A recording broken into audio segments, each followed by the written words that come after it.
My name is Gertrude Saxinger. I'm based at the University of Vienna and working there as an anthropologist. I'm also affiliated to the Austrian Polar Research Institute and the Yukon College in Canada. And my field is the human or the social dimension of natural resources, especially the non-renewable natural resources.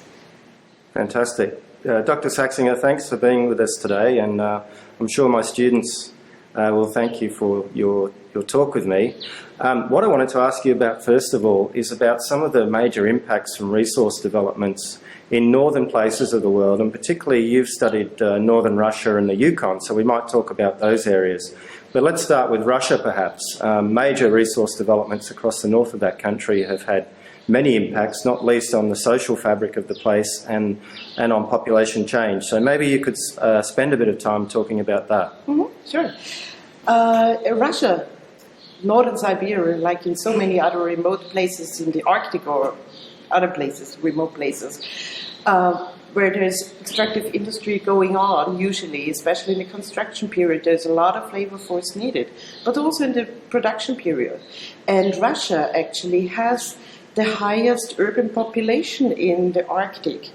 And because they had this model right from the beginning to set up mono-industrial towns, but this is 4 times more expensive than a settlement to maintain a settlement in the south. So after the collapse of the Soviet Union, all these new economic ratios came into place, and they switched over to the fly-in, fly-out model.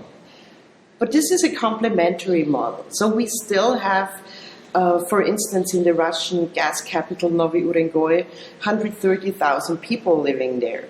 And the majority is related to Gazprom, which is the major company there.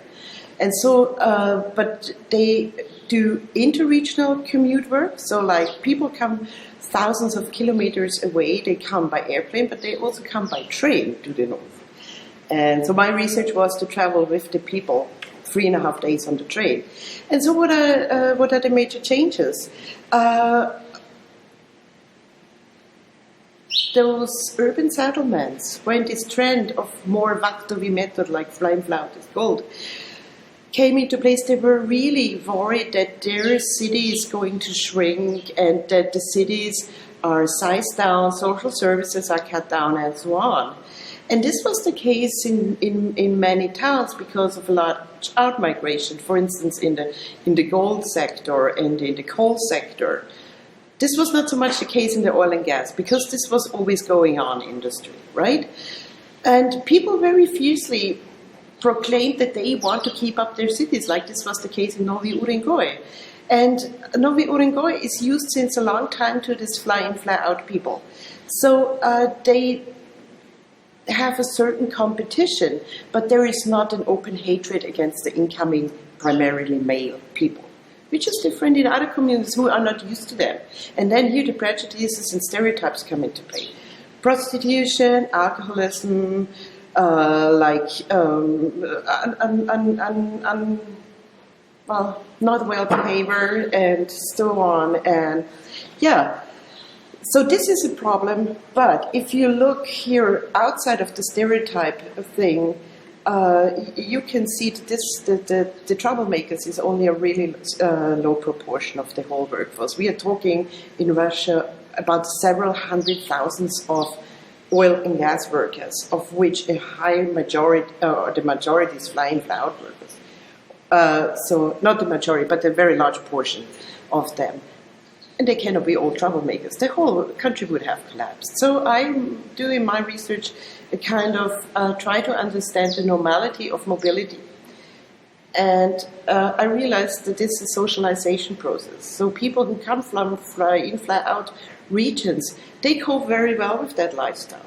When it comes to divorce, when it comes to domestic violence, when it comes to prostitution and things like that, there are always other things at play too. So, and I mean, what should I tell the Australians? You know so well that the fly-in, fly-out model is the normality of so many families. So it is important to look at the detail and the complex factors in all these topics regarding to research, to resource extraction.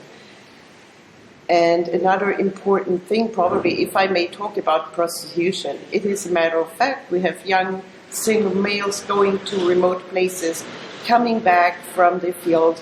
They're singles, and I mean, where there's money, there is also gambling, there is also prostitution, and so on. And we have to recognize that as a natural thing. But the only thing is what we have to consider, how to lay out the social structures for prostitution. The legal framework is so important. So prostitution in Russia is, for instance, forbidden, but it happens. So, and how about the security of the female sex workers? We have to take that into account and not have an inappropriate moral understanding of the situation and not talking about it. And here also Australia has to learn a lot, and also Canada has to learn a lot how to facilitate this illegal prostitution or prostitution at all. Mm-hmm. And are you able to tell us anything about how these sorts of changes and trends, and particularly the huge arrival of oil and gas cities, has affected some of the smaller settlements around the north of Russia? Well, not so much in the oil and gas sector, actually, because the northern part of Western Siberia, for instance, was very densely populated, and majority was, or many people until the 60s were indigenous population. The Khanty, Mansi, the Nenets, people, reindeer herders, for instance. So you had small villages where they lived, but the oil and gas people were saddled, like they were taken to Siberia with certain incentives, higher salary, higher whatever social welfare packages and so on. And so they all were in this urban agglomeration. So there was little interaction between the urban population and the small communities.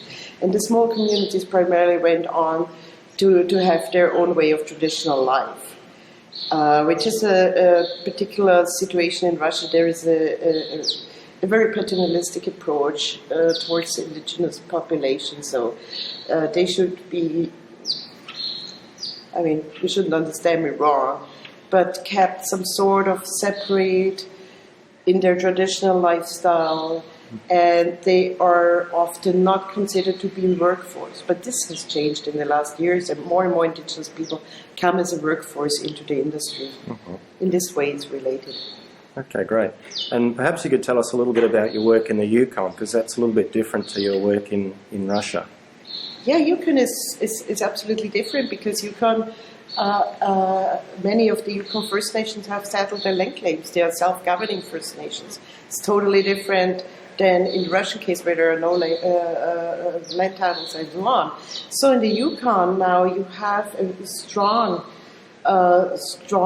governments, local governments, First Nation, who negotiate who are an essential part in the whole negotiation processes and permitting and licensing processes. And they have to settled in the land claims to be consulted over new projects. Then there are these impact benefit agreements where the companies and the communities negotiate financial benefits, but also social benefits, cultural assistance, or money for cultural activities, but also employment quotas. And what I do in the Yukon is to look, does this idea work to develop the North through the mining industry? Well-being through mining? This was the idea of the Harper government, the former government. Well, would you like to work in a mine? Not everybody wants to do that, you know? Working in a mine today means fly in, fly out, or drive in, drive out. At least it means you live 2 weeks in a camp, in a dry camp. You cannot go on the land. If there is a moose around or a caribou around, you cannot shoot it. It's a total different lifestyle, and not everybody wants to do that. And so I look on what is the motivation of people to take up a life on the move, who go into the mines, who take part in the extractive industries, and what are the impacts on living off the land. What are the impacts of mining in pursuing somehow a traditional lifestyle? But of course, like the Nationalk done with iron work, like so many, the Northern Tajoni people in general, I mean, they arrived in the 21st century, right?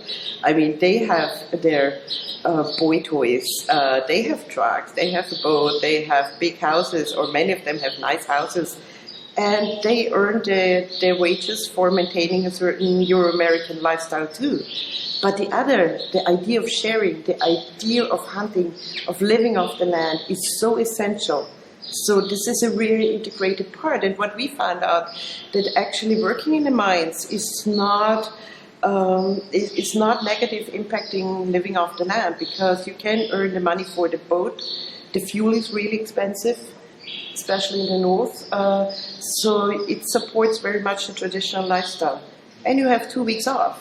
You can go to your trap line for a few days. You cannot do that with a 9-to-5 job. Okay. Well, that might just about do us there, Dr. Gertie. Thank you so much for your time. Welcome. I wish you all the best for your research. Thank you for your interest.